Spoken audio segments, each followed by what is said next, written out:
Hello guys. तो लेकर आए तुम्हारे लिए आज एक नया वीडियो। इस वीडियो में बात करेंगे हम अपने अनसोल्ड टॉपिक पे। अरे यार, अनसोल्ड टॉपिक पे नहीं, अनसोल्ड पे। मतलब टॉपिक आज का जो होगा वो अनसोल्ड पेपर होगा, है ना। तो आज जो बात करेंगे हम अपने अनसोल्ड पे बात करेंगे, और अनसोल्ड का जो सेट होगा वो 5वां होगा। तो टॉपिक क्या है इसका? Topic today unsold paper, unsold paper जो कि सेट नंबर 5 होगा। मैं ऑलरेडी पहले से 4 सेट जो है वो कंप्लीट करा चुका हूँ, ठीक है।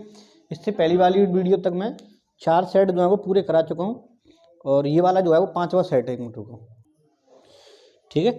तो आज जो है सेट कौन सा अपना 5वां है, यानी कि इससे पहले मैं जो ऑलरेडी सेट कवरअप कर चुका हूँ, जो कि 4 सेट मैं ऑलरेडी पहले से पूरे कर चुका हूँ, उन्हें कवरअप करा चुका हूँ, ठीक है। अगर तुमने वीडियो देख ली है पहले से तो बहुत अच्छी बात है, अगर नहीं देखी ना तो पहले उनको जरूर देख ले, क्योंकि ये जो सेट है ना वो लगातार ऐसे चल रहे हैं। क्योंकि अभी मान लो इसमें कुछ क्वेश्चन ऐसा आ गया जो मैंने पहले करा दिया है, तो इसको मैं इसमें नहीं कराऊंगा। नए क्वेश्चन है वो इसमें चल रहे हैं, पिछले क्वेश्चन तो मैं उसमें वीडियो में देखने होंगे, है ना। तो पुरानी जो वीडियो है ना, पुरानी मतलब क्या यार, अभी बनी है वो, अनसोल्ड की है, यानी कि इससे पहले वाली जो वीडियो उनमें जरूर देख लेना, क्योंकि उनको देखना जरूरी है। जैसे तुम्हारे एक एक सेट करके कंप्लीट होते चले आएंगे तुम्हारे, है ना। तो वीडियो को शेयर जरूर कर दिया करो और सब्सक्राइब जरूर कर दो। अगर कर दिया तो बहुत अच्छी बात है, अगर नहीं कराया तो जरूर कर दें, ठीक है, जिससे ये और लोगों तक भी पहुँच पाए। और सब्सक्राइब और शेयर पे ध्यान ज़्यादा रखें, ठीक है। तो अपने फ्रेंड वगैरह सब पे कर दिया करो, इससे देख पाएँ और अपना पेपर जो अच्छे से कर पाएंगे। वो पेपर तुम्हारे नज़दीक है यार। चल देखते हैं। तो इसमें ऑब्जेक्टिव है वो तुम खुद ही लगा लोगे। ऑब्जेक्टिव तो उसमें दिए होते हैं, इसमें क्या लगाना है, ठीक है। और समझाने लायक चीज़ होगी तो समझा ही दूंगा मैं। बाकी लगाना है तो फिर तो लग ही जाएंगे ना उसमें। अच्छा, तो अभी इसमें क्वेश्चन नंबर 2 स्टार्ट करूँ मैं क्वेश्चन नंबर 2 पे से, ठीक है। तो पहला क्वेश्चन क्या है, अर्धपारगम झिल्ली क्या होती है, उदाहरण सहित समझाएं। अर्धपारगम झिल्ली यानी कि SPM, semi permeable membrane, SPM, semi permeable membrane, यानी कि अर्धपारगम झिल्ली।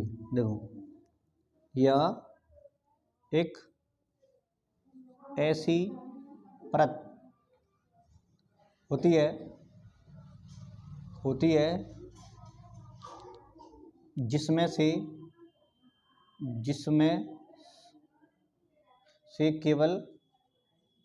केवल जल के अणु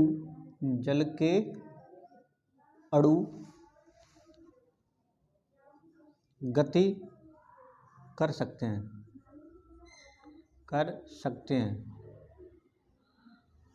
हैं, ठीक है। जैसे कि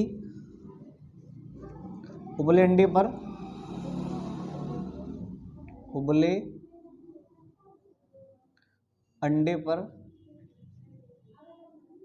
पाए जाने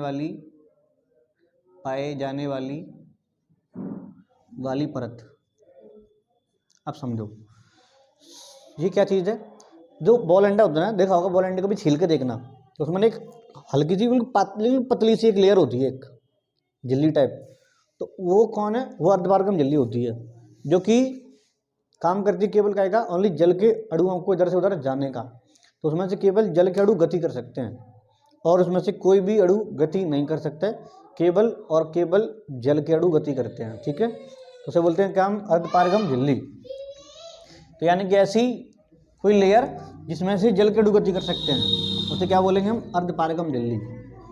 अब जैसे तुम समझ ही गए, चलो आगे देखते हैं। फिर आगे इसमें किस प्रकार की अभिक्रियाओं के लिए आणविकता तथा कोटि के मान समान होते हैं। तो ये होते हैं केवल प्रथम कोटि की अभिक्रियाएं। तो तुम लिख दोगे इसमें, तो तुम लिख ही लोगे, केवल प्रथम कोटि अभिक्रियाओं के लिए आणविकता और कोटि के मान समान होते हैं। तो ये है इसका, ठीक है। तो ये तुम लिख ही लोगे।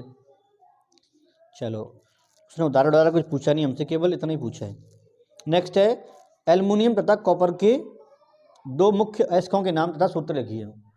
तो ये चैप्टर तुम्हारे हट गया, इसकी कोई जरूरत है नहीं। अच्छा, उसके बाद क्या, CuNH3 का होल 4, CuNH3 का होल 4 की पावर 2, संकुल आयन के बीटा 4 का मान, बीटा 4 का मान दे रहा है 2.1 10⁻13 है। इस संकुल के समग्र वियोजन स्थिरांक के मान की गणना कीजिए। देखो तो समग्र वियोजन स्थिरांक, समग्र वियोजन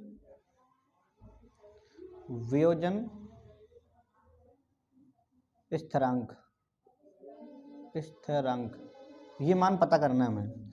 तो ये ध्यान रखना, जो समग्र वियोजन स्थिरांक है ना वो समग्र संयोजन के उल्टा होता है, ठीक है। तो यानी कि समग्र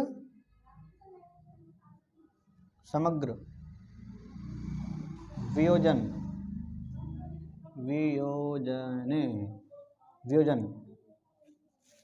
स्थिरांक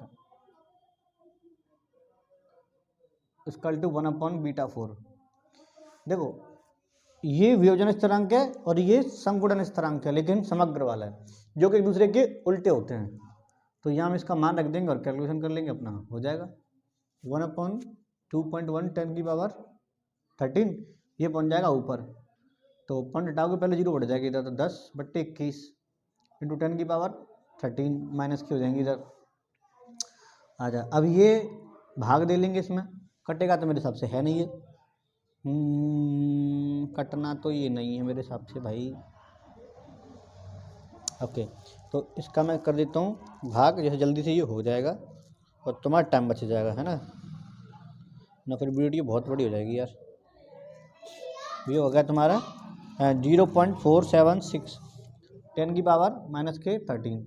अगर एक अंक पॉइंट सरका के लेके आएंगे हम इसे 4.7 तक, ठीक है।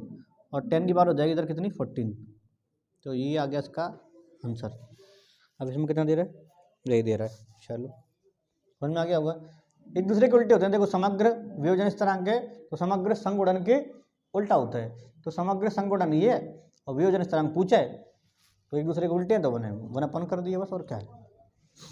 चलो आगे देखते हैं।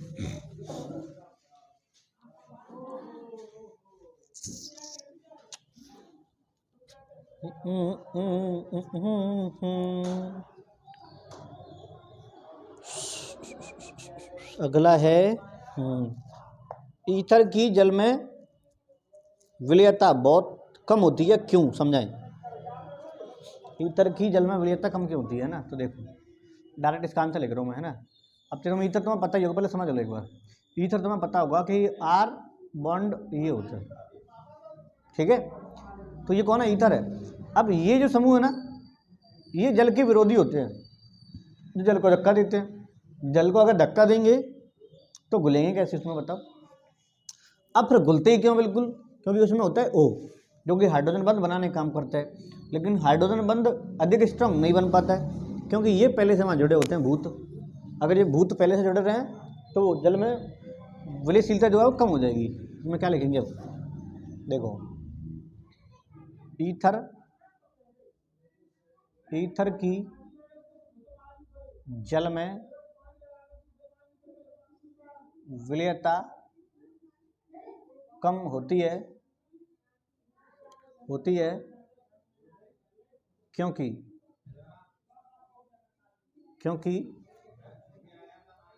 ईथर में, क्योंकि लिखना है एक मिनट, क्योंकि ईथर जल के साथ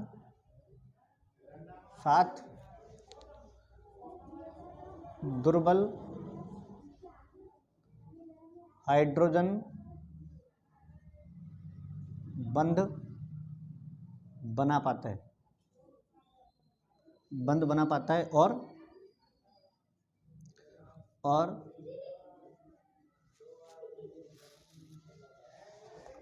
जल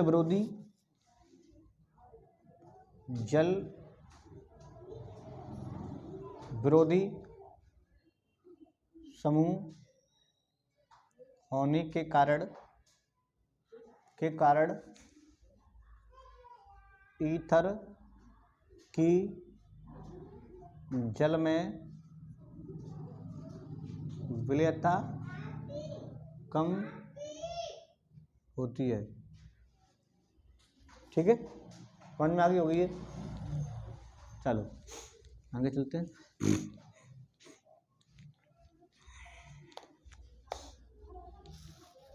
अगला है, देखो ये क्वेश्चन नंबर तीसरा था, ठीक है। अब तीसरे का खा, तो तीसरे का खा में क्या कह रहा है ये, बोला निम्नलिखित रासायनिक अपक्रिया को पूर्ण कीजिए। तो उसने बोला है पहले C2H5NH2 है, यहाँ उसने बोला कि हमने प्रेजेंट में रखा है HNO2, इसकी अपक्रिया कराई तो A बन गया, और A की अपक्रिया कराई हमने B के साथ, तो वो बनना है क्या, CH3COO इसका नाम होता है एस्टर, ठीक है। मैं A B का नाम लिखिए।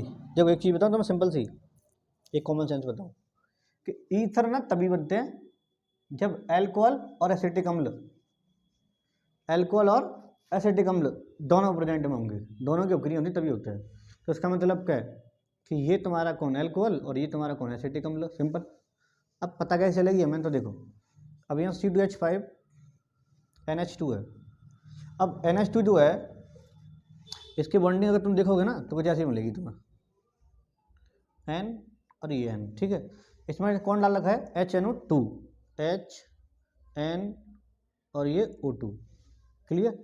अब देखो इसमें होता क्या कि ये जो दिख रहा है इसमें से O, इसमें से ये दो है ना,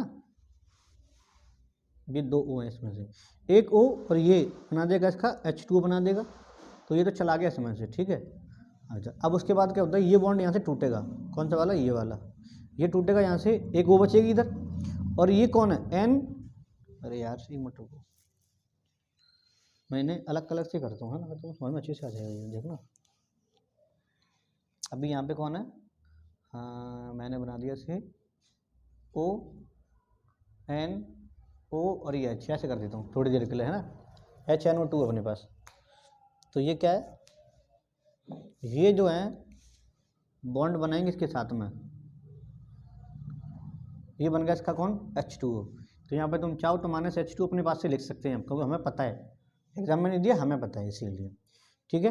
अब क्या है कि N और ये N दोनों ये बनाएंगे क्या, N2, बिकॉज N2 जो है आपस में मिलकर स्थायी गैस बनाती हैं जो कि निष्क्रिय होती हैं, और प्रत्येक परमाणु की ये चाहत होती है कि हम निष्क्रिय बन पाए, तो इसलिए N और ये N क्या बना देंगे इसका N2, बचा कौन H और O, और ये जगह हुई खाली, तो बनेगा C2H5 और देन OH।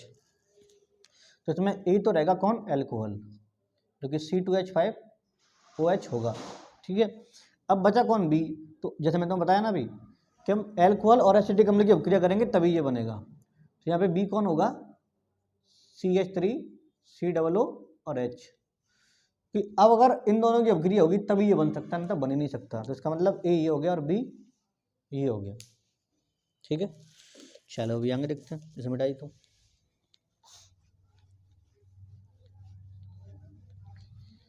चुन्नी में परफ्यूम लगावे चुन्नी में, चलो देखो लग गया चुन्नी में। तो है रासायनिक समीकरण देते हुए सिद्ध कीजिए कि ग्लूकोज में कार्बोनिल समूह पाया जाता है। अब देखो, अब ये से खुद पता है कि ग्लूकोज में कार्बोनिल समूह होता है, लेकिन बताना है कैसे होता है, सिद्ध करना है। देखो हम क्या करेंगे,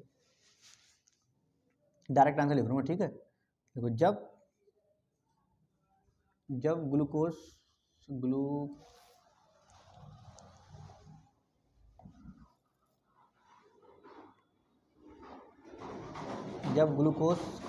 की अपक्रिया हाइड्रोजन साइनाइड के साथ करा दी जाती है तो साइनोहाइड्रीन समूह पाया जाता है। अतः इससे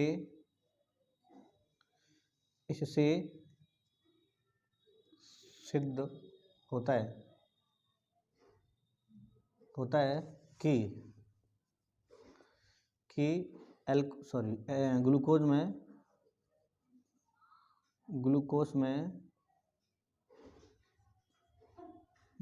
में कार्बोनिल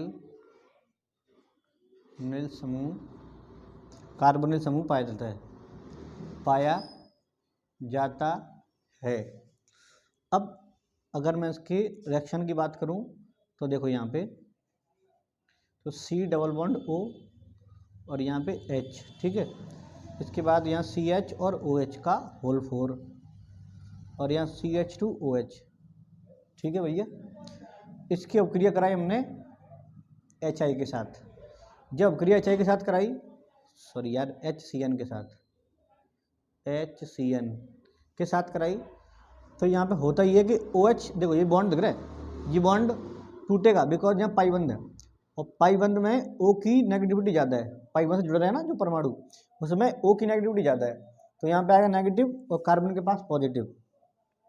ऐसे यहाँ पे H के पास होता है पॉजिटिव, CN के पास होता है नेगेटिव, तो इनको जोड़ देंगे बस हम।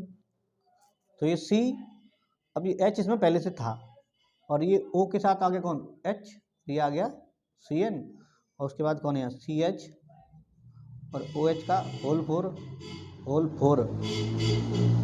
4 और CH2OH, ठीक है। अब ये कौन आ गई, आगे हमारे पास साइनोहाइड्रीन, ठीक है। चलो आगे देखते हैं, समझ में आ गया वही।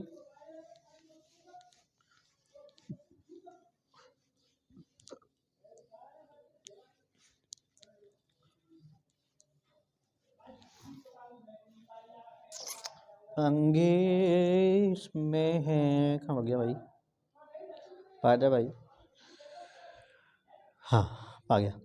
खाद्य पदार्थ परिरक्षक क्या होते हैं, उदाहरण सहित समझाएं। हाँ, खाद्य पदार्थ परिरक्षक है ना, डायरेक्ट आंसर लिखता हूँ। देखो ऐसे पदार्थ जो खाद्य पदार्थ को सूक्ष्म जीवों के द्वारा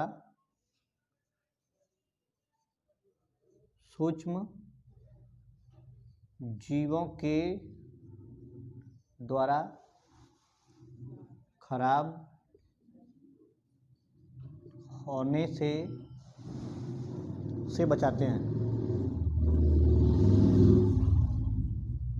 हैं, परिरक्षक पदार्थ कहलाते हैं। परिरक्षक पदार्थ कहलाते हैं। यह खाद्य परिरक्षक पदार्थ कहलाते हैं, बात एक ही है। जैसे कि एपॉक्साइड,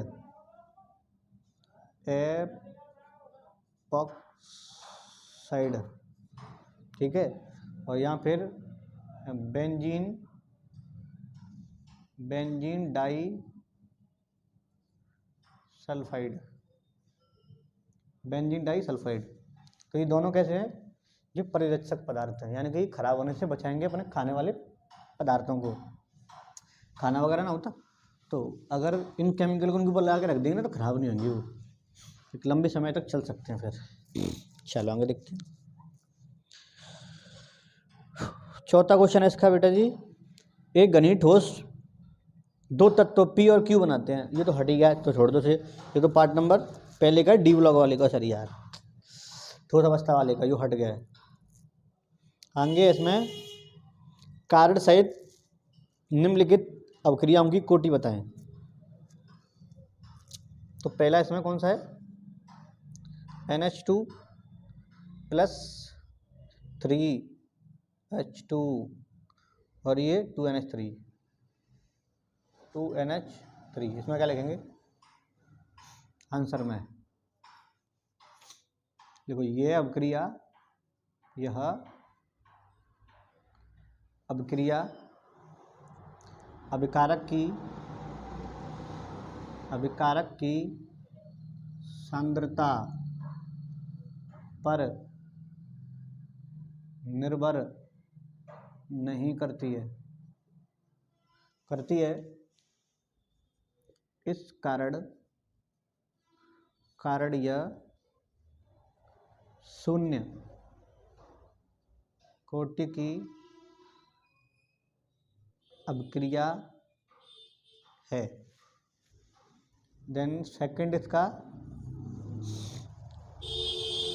में लिखेंगे हम इस अभिक्रिया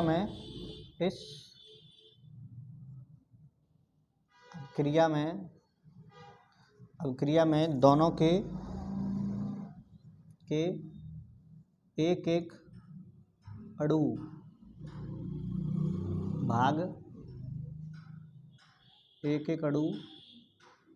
भाग ले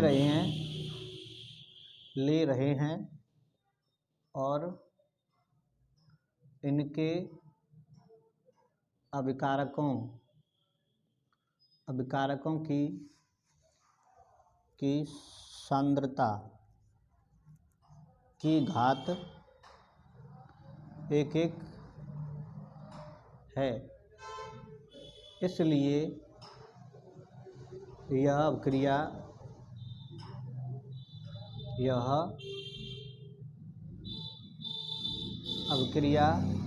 दो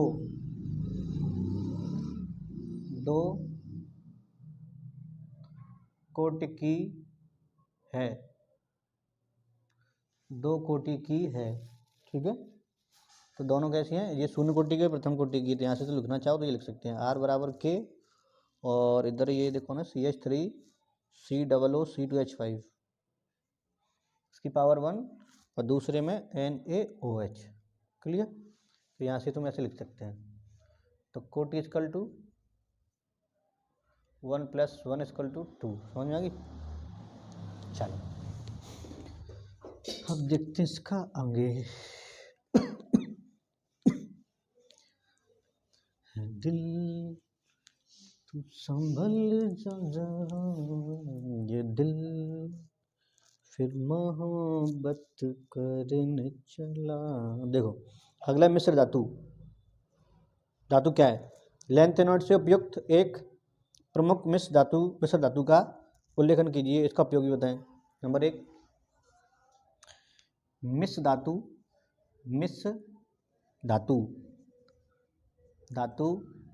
लेंथेनॉइड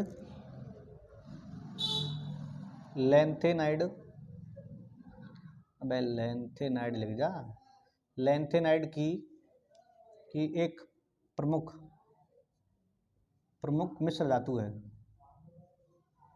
मिश्र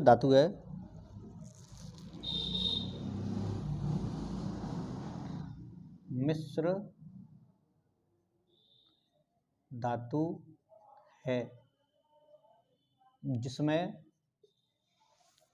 30 से 35% लेंथेनाइड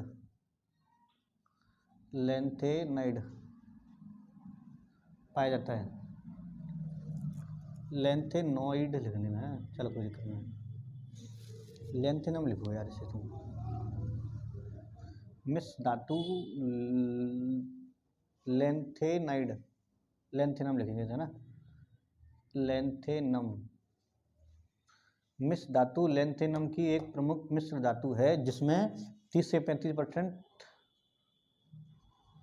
लेंथेनम पाया जाता है और इसके साथ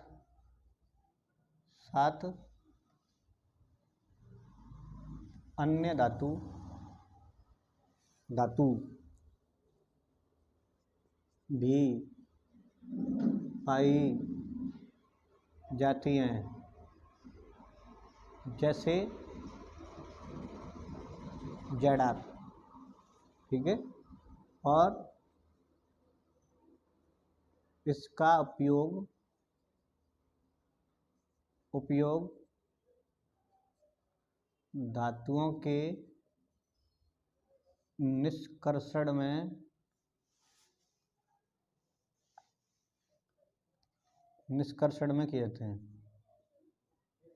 किया जाता है। ठीक है, देखो मिश्र धातु जो ना एक प्रसिद्ध धातु है।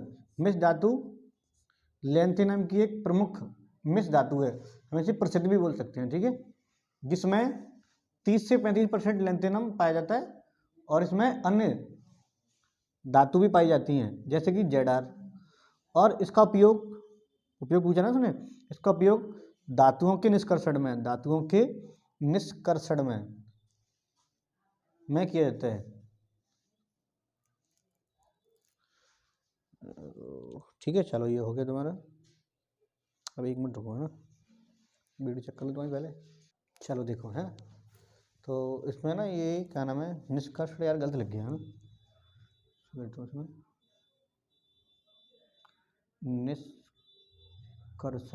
अब ठीक है, चलो आगे चलते हैं।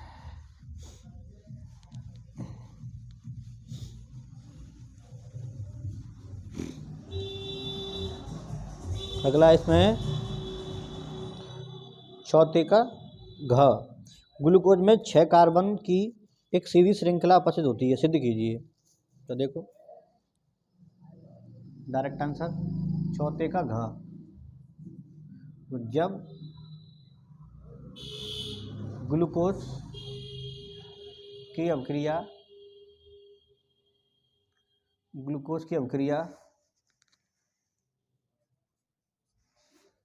हाइड्रोजन आयोडाइड के साथ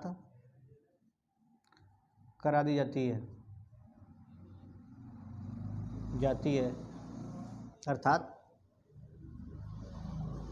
अर्थात HI के साथ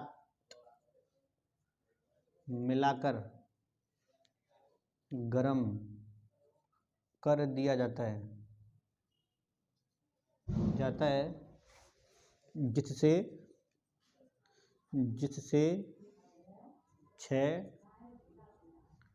कार्बन की लंबी श्रृंखला प्राप्त हो जाती है। ठीक है, तो फ्रैक्शन इसकी CHOH का होल 4 और ये CH2OH। अब क्या कराई, HI के साथ मिलाई कर देंगे, इसे गर्म बन जाएगा CH3 CH2 CH2 CH2 CH2 और CH3। क्लियर, 1 2 3 4 5 6, तो यहाँ बन जाएगा अपने पास ये। ठीक है, अब क्रिया कैसे कराएंगे हम, केवल सोडियम कह रहा हूँ यार, हाइड्रोजन आयोडाइड के साथ में। ठीक है, चलो आगे देखते हैं।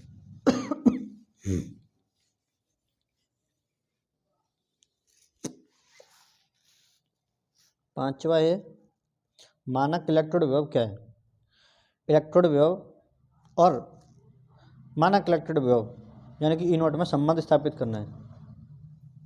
ठीक है, देखो अभी तो पहले लिखेंगे मानक इलेक्ट्रोड विभव। मानक इलेक्ट्रोड विभव की परिभाषा है ना, देखो मानक परिस्थितियों पर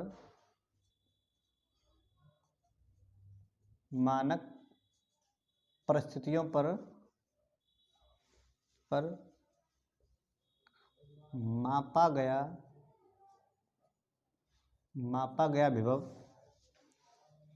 विभव मानक इलेक्ट्रोड विभव कहलाता है। मानक इलेक्ट्रोड विभव कहलाता है जिसे E0 सेल या फिर ओनली E0 लिख लो, चलो इसे E0 से व्यक्त करते हैं। ठीक है, अब एक बार समझ लो, जैसे तुम्हारे पास कोई एक अर्ध सेल है, एक ये अर्ध सेल है, यहाँ पे मैंने लगाई रॉड। अभी समझना पहले है ना, मान लो ये लगाई मैंने कॉपर की और ये लगा दी मैंने इसमें जिंक की। इसमें डाल दिया मैंने एक लिक्विड जो कि ZnSO4 का है। इसमें डाला मैंने दूसरा लिक्विड जो कि CuSO4 का है। ठीक है, तो अभी जब दोनों रॉडों को उन्हीं के सल्फेट विलयन में डाल देंगे तो रॉड के बीच में और लिक्विड के बीच में इलेक्ट्रॉन का मूविंग होती है, हलचल होती है, इस वजह से इस पे जो विभव उत्पन्न होता है इसे बोलते हैं इलेक्ट्रोड विभव। धातु की जो रॉड है ना जिंक की, इसे बोलते हैं हम इलेक्ट्रोड। तो इलेक्ट्रोड पर जो विभव उत्पन्न हो रहा है उसे बोलेंगे हम क्या, इलेक्ट्रोड विभव। ठीक है, अब यदि इनको रख दो मानक कंडीशन पे, क्या पे, मानक कंडीशन पे, तो अगर मानक कंडीशन पे का मतलब ये है कि 0 डिग्री टेम्परेचर होना चाहिए, तुम्हारा 0 डिग्री सेल्सियस है ना, ये होना चाहिए। तो मानक कंडीशन होती है, तो उन पर अगर तो माप रहे ना तो उसे बोलेंगे क्या, मानक इलेक्ट्रोड विभव। अच्छा बात आई है, उसने पूछा ना संबंध। तो अब यदि हमें इसका विभव पता करना है सेलों का, ये ऐसे, तो यहाँ पे मानो मैंने एक लगा दिया वोल्टमीटर, ये लगा दिया मैंने एक वोल्टमीटर, ठीक है। अब वोल्टमीटर जो कुछ रीडिंग दिखा रहा है, तो एक बात बताओ, जो रीडिंग जो आ रही है वो किसकी आ रही है, वो दोनों सेलों की तो आ रही है ना। अच्छा अब इसमें क्या है, एक इलेक्ट्रॉन त्याग रहा है और एक ग्रहण कर रहा है।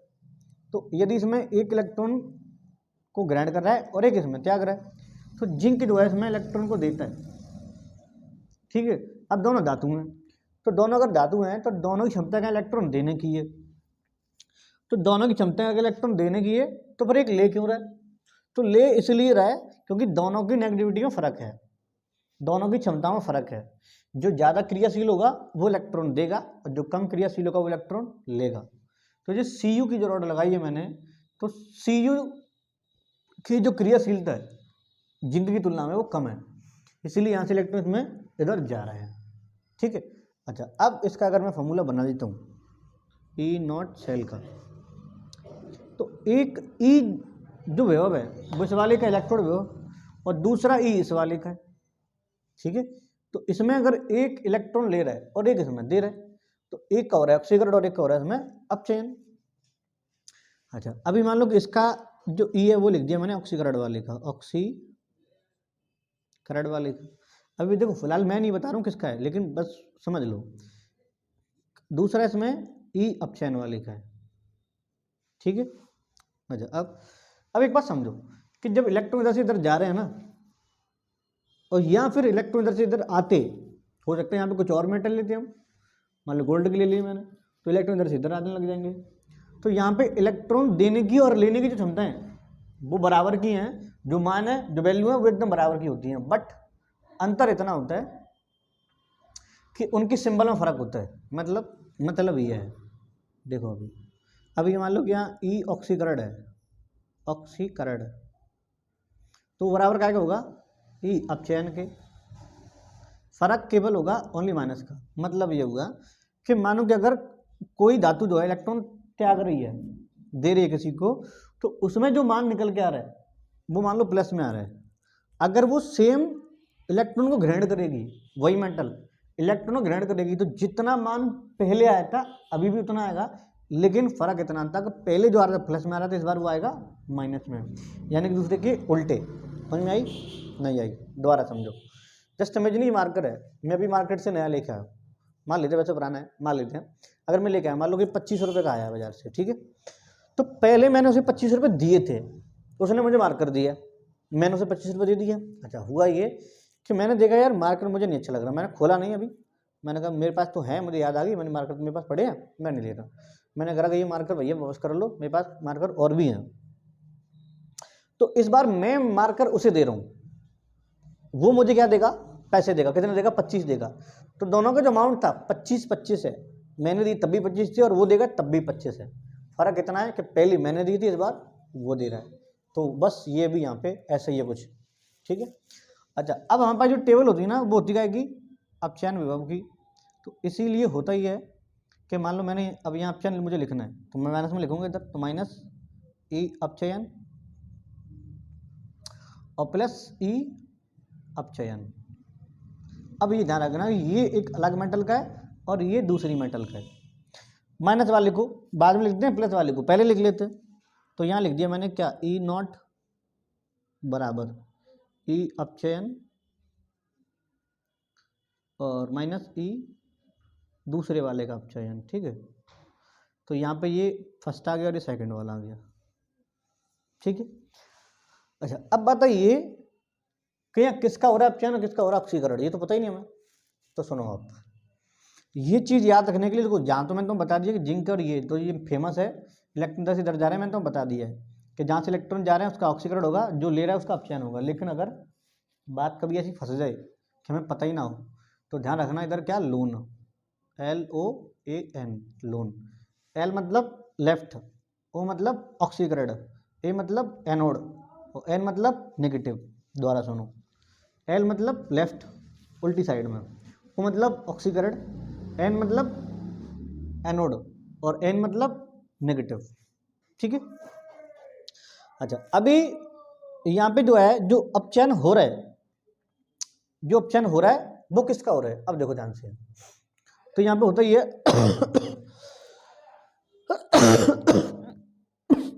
देखो, अब जो अपचयन हो रहा है, और मैं यहाँ रखना चाह रहा हूँ किसके आधार पे, इन्हें रखना चाह रहा हूँ मैं एनोड और कैथोड के आधार पे। यहाँ से इलेक्ट्रॉन इधर जा रहे हैं, इसका कौन हो रहा है, ऑक्सीकरण, ऑक्सीकरण देखो हो भी रहा है ना।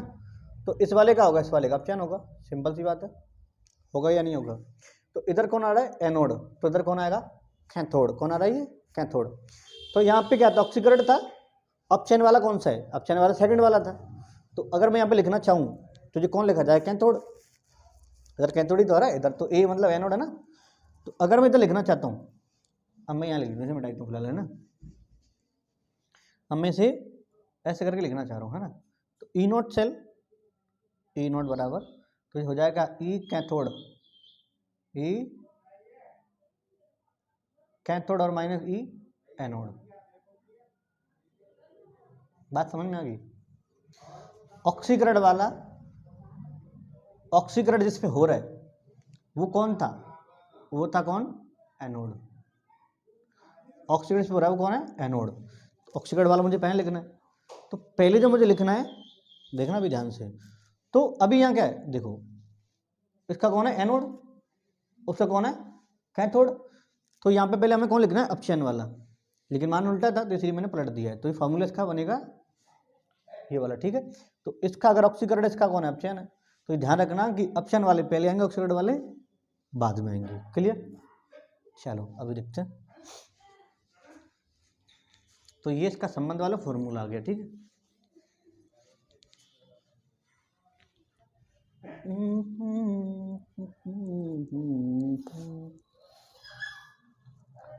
अब वीडियो देख लो तो बड़ी ज़्यादा ना हुई हो यार,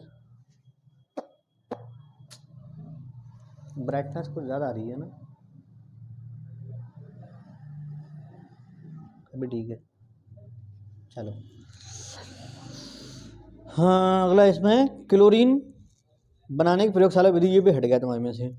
बचा कौन, लिगेंड। लिगेंड क्या है, अब इसके आधार पर इन्हें किस प्रकार वर्गीकृत किया जा सकता है। दो उदाहरण दीजिए, कर देंगे भैया, और बताओ। चलो, तो 5 बजे तक यहाँ देख लेते हैं ना, लिगेंड क्या होते हैं, जिसमें डाई दूँ लिगेंड, डायरेक्ट आंसर लिखता हूँ, ठीक है। मैं लिगेंड का देखो, कोई कोई ऐसे तत्व या परमाणुओं का समूह जो केंद्रीय धातु को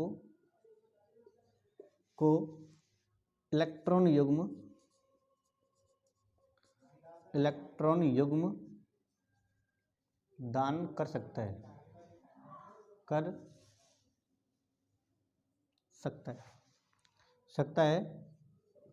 लिगेंड कहलाता है, ठीक है। लिगेंड समझ में आ गया तुम्हें, कि यानी कि ऐसे तत्व यहाँ से परमाणु और या फिर परमाणुओं का समूह जो केंद्रीय धातु को इलेक्ट्रॉन युग्म यानी कि इलेक्ट्रॉन का जोड़ा युग्म दान कर सकता है, लिगेंड कहलाता है। बचा वर्गीकरण, कैसे लिखेंगे इन्हें तुम लोग हेडिंग डालें अलग से, जो पेपर में करके तो ध्यान डालना अलग से, आवेश के आधार पर वर्गीकरण, उसके बाद लिखना इन्हें आवेश के आधार पर 3 भागों में बांटा जा सकता है। नंबर 1 धनात्मक लिगेंड, लिगेंड नंबर 2 ऋणात्मक लिगेंड और नंबर 3 उदासीन लिगेंड, उदासीन लिगेंड। बच्चे इनके एग्जाम्पल है ना, तो इनके एग्जाम्पल भी देख लेते हैं। जैसे Cl नेगेटिव, Br नेगेटिव, उसने वैसे 2 ही पूछी है तो एक पॉजिटिव एक नेगेटिव वाला लिख देते हैं, यहाँ एक उदासीन वाला लिख देते हैं ना। तो एक लिख दिया मैंने ये, और दूसरा इसमें कर देता हूँ मैं NH3 जो कि उदासीन वाला है। ये इनको ऐसे बना देना है ना, तो समझ जाएगा कि ये इलेक्ट्रॉन है इस पे से लिए। चलो आगे चलते हैं।